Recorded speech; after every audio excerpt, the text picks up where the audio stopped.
8:13 বাজে, আমরা যাচ্ছি দমদম।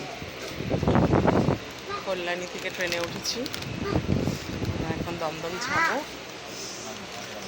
কালকে ছুটি আছে গুগির অকেশনের, তো তাই জন্য আজকে আমরা দমদম যাচ্ছি। এই যে দেখো, গুগি আর অকেশন খাচ্ছে কুরকুরে, আর আমি খাবো এইটা।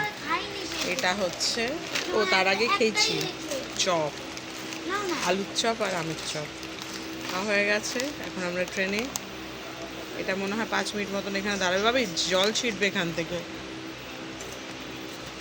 5 মিনিট মতন মনে হয় দাঁড়াবে, তারপরে ট্রেনটা যাবে। এখন দিদিভাই ফোন করে বললো নাকি দমদমে জল জমেছে, একটা ভীষণ বাজে। চলো টাটা, ট্রেনে হর্ন দিয়ে দিয়েছে, টাটা।